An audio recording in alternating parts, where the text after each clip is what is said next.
come get us. Bobber stop there. Did you get 8? Yep, did that time. Oh yeah, get it. Alright, what's happening, YouTube? Starting out up here at the place, want to see if we can catch a couple crappie. It's a little bit windy, so presenting these baits is going to be a little bit of a pain, but I want to try to catch at least 1 or 2, just mostly because I'm hungry.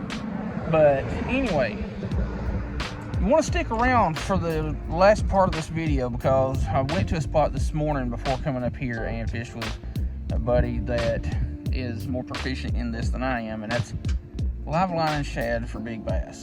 So I'm not going to leak too much about that, so stick around. Let's see what we can catch. I think, just to save myself the trouble, I'm going to use what I've already got rigged up here and see what I can make happen. And need the cooler. I'm not expecting to catch much of anything, but you know, just in case. I was planning on going back up to where we had recently fished above this bridge, but after freezing my ass off in the first place, I said screw it, we'll just come down here. Well, I can tell the water has come down significantly more. It's not exactly great, but y'all probably can't see it. There's shad and stuff popping around 2 stumps right over there about halfway out. And another thing that bothers me, this wind blowing toward the bridge, it's got a bunch of mud and stuff kicked up right here underneath it. I also only have 2 batteries with me, and it being extra cold out today, yeah, they're not lasting too long, so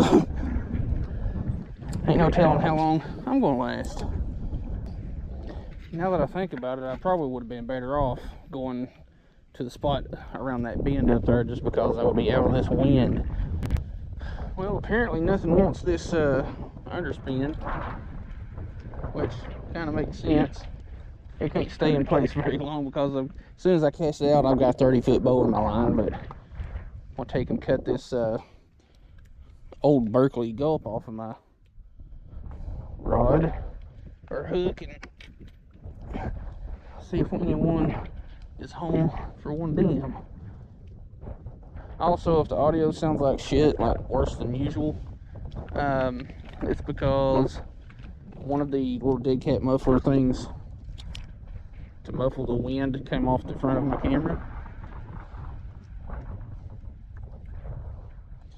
Another prime example of not leaving your Berkeley gulps on your hook. Like, that's about a little over 1/2 inch, and yeah, hard as a rock.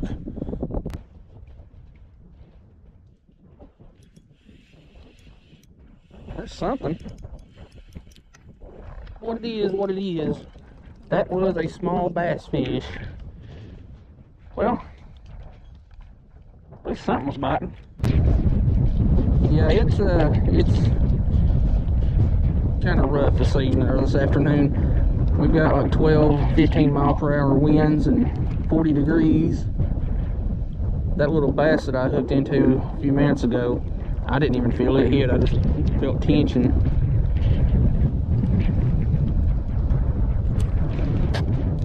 But what I'm guessing is, since there's so much wind blowing up into this creek, it's pushing the shad farther back.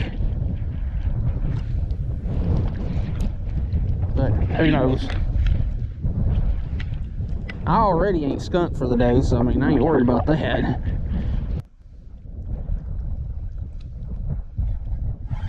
We got something here. We got us a little bass fish. You got something funky going on with your side there. Something gashed you.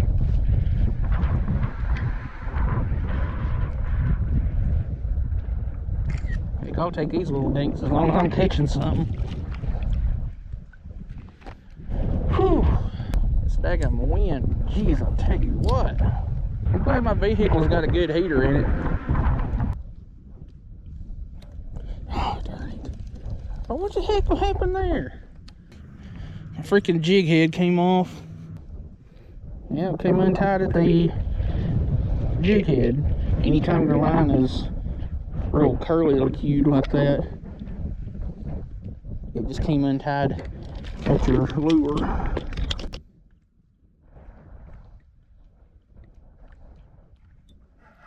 Fish. Well, it's what we came up here for, just the wrong size. What's funny, man, you're scrawny too.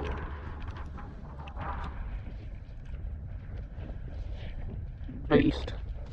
What's funny is like you can see this mud line right here in front of me.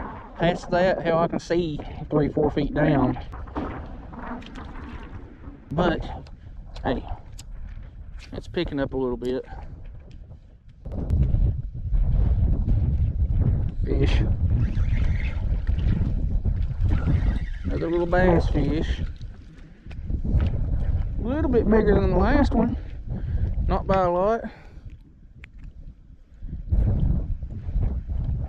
That's a pretty little fish. They're getting a little bit pale, but hey, they're still pretty. Monster.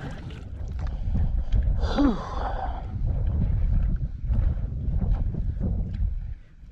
I would like to get a hold of a couple of decent sized crappie, but if I gotta deal with this wind, I will take whatever I can get. Fish. Tiny little crappie. You know, the guy that went downstream, or upstream, I guess you could say, he's calling it quits early. That was only about 20 minutes. Dink. But fish is a fish. You know, that wind has died down now. It feels good out here. I can tolerate that for a while, but as soon as I say that, the wind starts to pick up.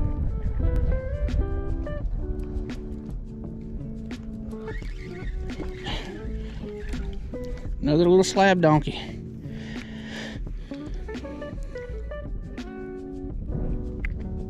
Berkeley Gulps has saved so many fishing trips for me. Ain't catching big uns per se, but we catching.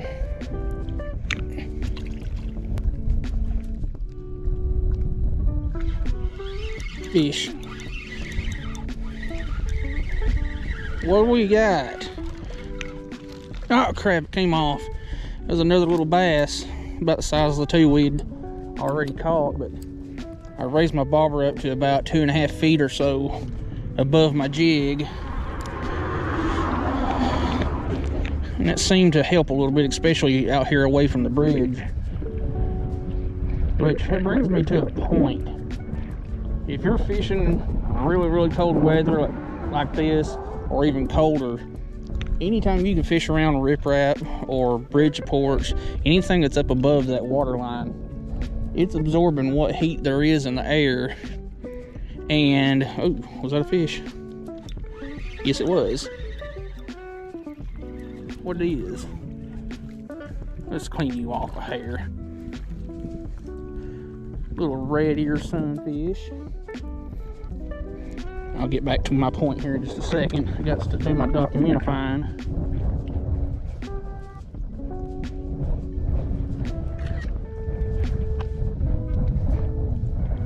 Nice. But what I was saying is anything that's up above that water line is absorbing whatever heat there is, and the fish can feel that. In the water, it doesn't matter. It can be just a couple of degrees difference. Fish can feel that, and they're going to be more attracted to that structure that's up above water. Oh, hey. Sure wasn't my jig head. Fortunately, I have plenty of those. And I'm also starting to get a little bit low on my smelt color gulps. I've got plenty of the chartreuse ones, but the chartreuse and smelt ones are just about the only color of them that I use, just because chartreuse is good for dirtier water, and of course it works fine and clear. But if I'm going to be fishing clearer water, I prefer the smelt ones just because it's a more natural color. Gotcha. Ain't real big, whatever it is, but it counts. And how in the hell did my bobber get 3 foot up the line? Big old gill. I don't know what it is about cold water gills, but they fight so much harder than they do in warm water. I guess I could retighten my bobber because it's all the way down to jig head now. And while I'm thinking about it, the rod that I'm using here for this bobber's technique is 7 foot medium light ACC crappie sticks. Nusky 1000 with some 5-pound Power Pro. Model number for this one is the GS7 or something like that. GS71 PSG, and the other is the 6 foot. Just got a bite right there. Come back for it. But yeah, my 8 foot ACC rod just a little bit heavier than I like, and they make them all the way up to I think 15, and actually I know 15 foot, and I think 16, but that's just entirely too daggone much for me. That's more of a, long line trolling, like jigging type deal. Got that one. Another gargantuan gill, but hey, we ain't skunked. That's the motto of this channel. And you know what? I'll just screenshot one of my other ones.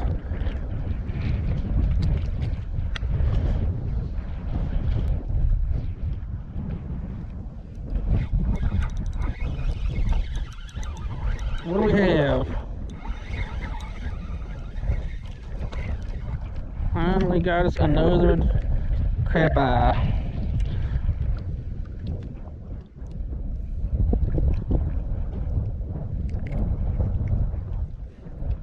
Hey, you've been caught before. Your jaw's jacked up. Nice, and my rod's all kinds of tangled up now.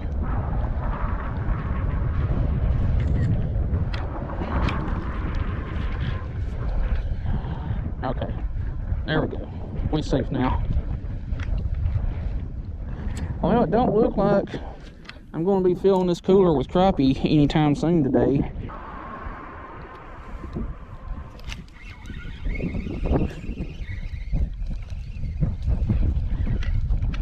Monster of a gill. Actually, I need to screenshot or get a picture from my other one that I didn't get a picture of. And as far as my chances of getting to 2,000 fish for 2024 goes, it's not going to happen. The bite's just been way inconsistent, but we're definitely going to surpass the previous year of 1,677. Oh, darn it. I missed a freaking another one. Like, this wind has got my bobber just laying over, and as soon as something picks it up, it just goes straight.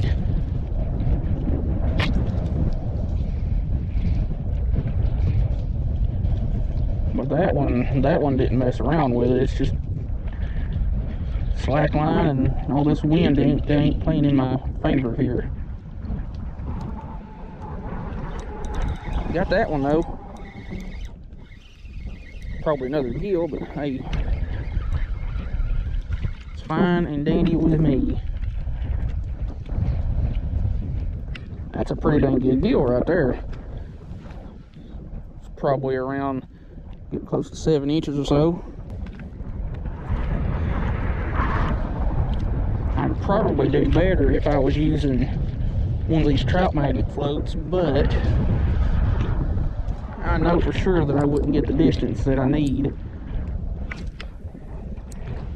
And I already have enough problems with seeing these floats when I'm suspending baits.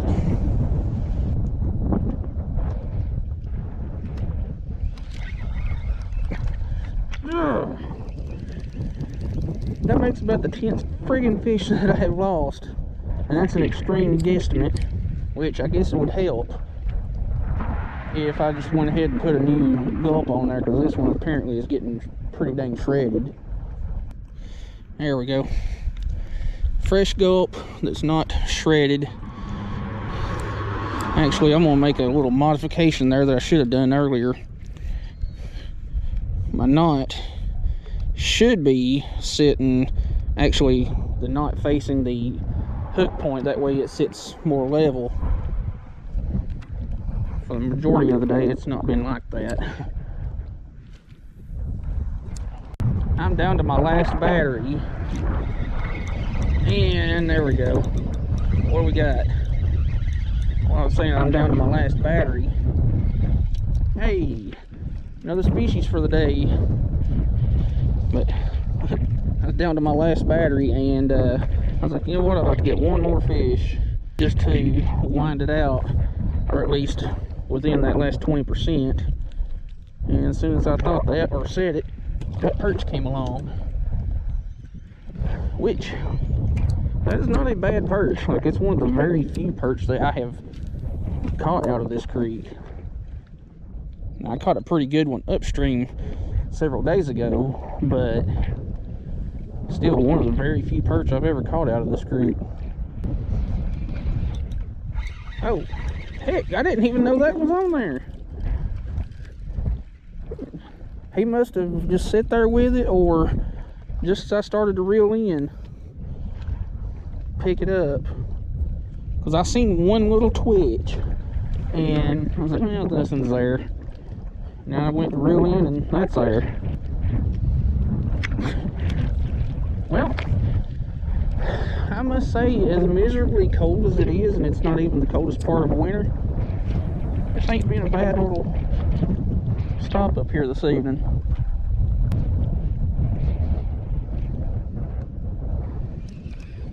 Well, I've got like 1% left, and I doubt I'd have enough battery life there to show the fish off and or fight it and show it off and all that. So I'm freezing my giblets off here, so I'm gonna get my stuff together, head back to the vehicle, and we'll see you up there here in just a minute.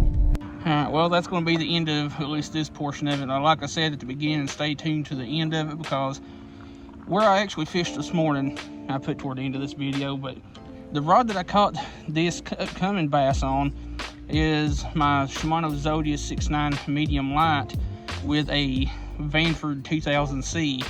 Now, what the difference is between a 2000 and 2000C is same reel size as a 1000, but it's got a deeper cut spool, so it'll hold more line than a 1000 size. But the overall size of the reel is the same as a 1000 size. But anyway, this is definitely my most expensive setup. Figured I'd drag it out to do some live lining with shad, and I'm glad that I got one of my biggest bass ever on this rod, because this thing is feather light. Like, this is just a couple ounces with the reel on it. But anyway, this was definitely a fun afternoon. Didn't catch a whole heck of a lot there on the beginning as far as size goes, but hey, it was a good overall afternoon. So anyway, hope you liked the video. Check out all the links in the description, especially the top links. Those are my affiliate links. Anytime you buy something through those links, I get a little commission off of it. And check out the channel membership link if you want to see content before the public does.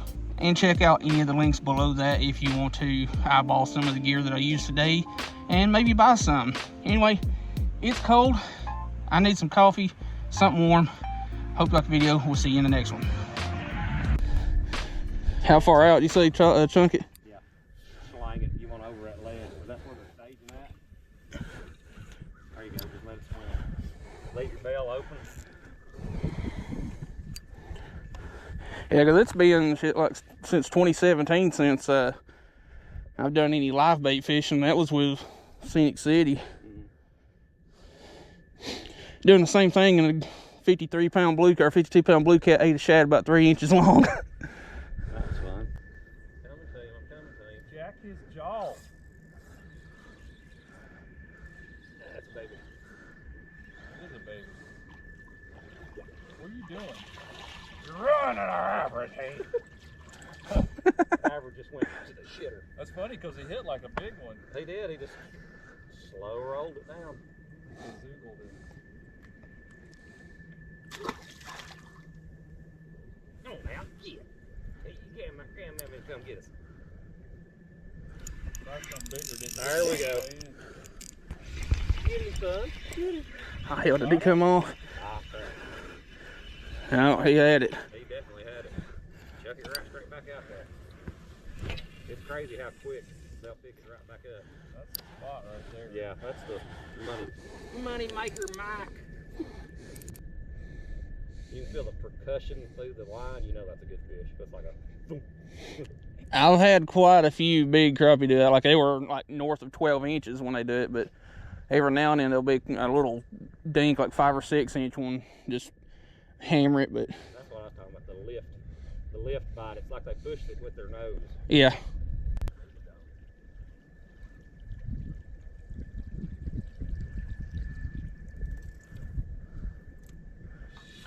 Bobber stop, man. Did you get 8? Yep, did that time. Oh yeah, son. Get him. Get him. Got fish on. Oh yeah, that's a hog. Hold a push. Yeah. Get him, son. That's a hog. Heck yeah, it is. Here, I'll come down there and help you. Jeez. Feels nice fighting something other than a damn crappie for a change. Stay on. Stay on. I just need something bigger than 6'10" to break my PB. I think you got it. I don't know. Hell, it's still worth it.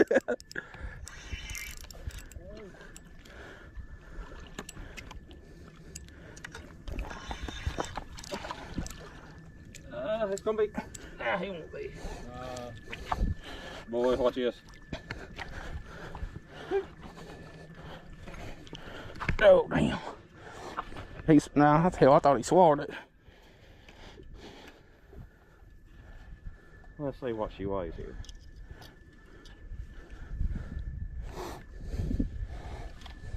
And then I'll get you on some pictures. Ouch. Oh, our average just went right back up. That's fish off. Hell, the baits that we're using is bigger than most of the fish I've caught in the last 2 months.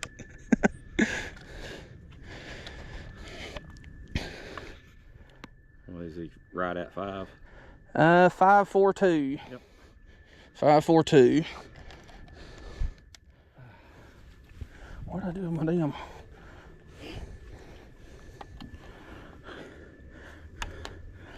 There's that. There's that. And like I said, I'll crop all the background out. Let me come around this side here. And then I'm gonna come up like this. Do like that. There you go. I'll throw it in like this. Yeah, you got a little bit better access to some deeper water there. Hell yeah.